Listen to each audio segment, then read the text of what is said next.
আসসালামু আলাইকুম। আশা করছি আল্লাহর রহমতে সবাই অনেক অনেক ভালো আছেন। আজকে আপনাদের সাথে শেয়ার করব বেগুন ভর্তার রেসিপি। তো বেগুন ভর্তা তো অনেকেই খেয়েছেন।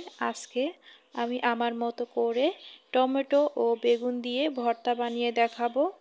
আশা করছি আমার আজকের রেসিপি খুব ভালো লাগবে।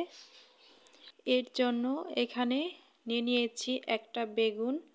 আমি বেগুনটা কেটে এবং এই যে একটু কেচে নিয়েছি অপর সাইডে। আর নিয়েছি একটা টমেটো দু ফালি করে নিয়েছি। আর নিয়েছি 5টি রসুনের কোয়া, নিয়েছি একটা পেঁয়াজ আর 4টি শুকনা মরিচ। আপনারা কম বেশি করে নিতে পারেন। তো এখন আমি চুলায় চলে যাচ্ছি।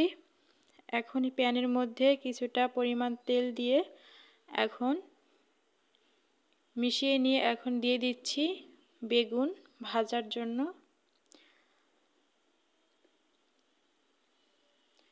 তো একটা একটা করে বেগুন দিয়ে দিচ্ছি। এখন দিয়ে দিচ্ছি টমেটো। তো টমেটো আমি তেলের মধ্যে ভেজে নিব। আর দিয়ে দিচ্ছি রসুনের কোয়া 5টি দিয়ে দিচ্ছি। এখন একটা ঢাকনা, তো ঢেকে আমি কিছুক্ষণ ভেজে নিব এগুলো। তো ঢাকনা তুলে এখন আমি এগুলো উল্টিয়ে দিচ্ছি। একটা সাইড হয়ে গিয়েছে, এখন অন্য সাইডে ভেজে নিব। আর ঢেকে কিছুক্ষণ রান্না করলে কিন্তু তাড়াতাড়ি সিদ্ধ হয়ে যায়। তো অনেকটাই সিদ্ধ হয়ে গিয়েছে, টমেটো দুটোও কিন্তু সিদ্ধ হয়ে গিয়েছে। তো দেখুন একটা সাইড কিন্তু খুব ভালোভাবে ভাজাও হয়ে গিয়েছে। তো টমেটো দুটোও উল্টিয়ে দিচ্ছি। তো এভাবে কিছুক্ষণ ভেজে নিয়েছি। তো এখন রসুনগুলো ভেজে নেওয়া হয়ে গিয়েছে, এখন তুলে নিচ্ছি। টমেটোর গায়ের যে উপরের চামড়াটা এটা কিন্তু আমি ফেলে দিচ্ছি। খুব ভালোভাবেই কিন্তু সিদ্ধ হয়ে গিয়েছে। তো আমি এখন এই টমেটো দুটাকে উল্টিয়ে পাল্টিয়ে ভেজে নিয়ে এখন একটু এই প্যাচেলার দিয়েই ম্যাশ করে নিচ্ছি।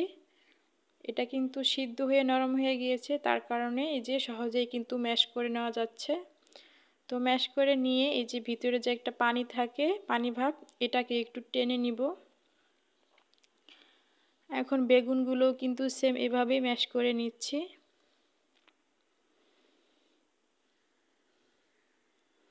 এখন সবগুলো খুব ভালোভাবে মিশিয়ে নিয়ে বেগুনের আর টমেটোর মধ্যে যে পানি থাকে এটা কিন্তু আমি একটু টানিয়ে নিচ্ছি, একটু নেড়ে চেড়ে।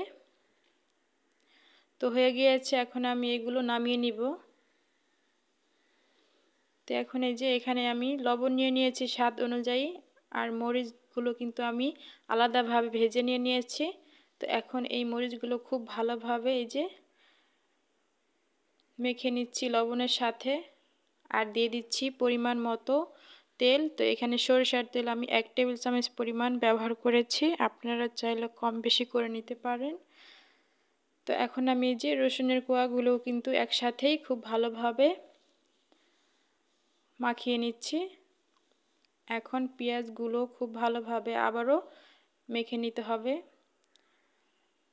তো পেঁয়াজগুলো মেখে নেওয়া হয়ে যাওয়ার পরে এখন কিন্তু সব কিছু মিশিয়ে একবারে খুব ভালোভাবে মেখে নিতে হবে।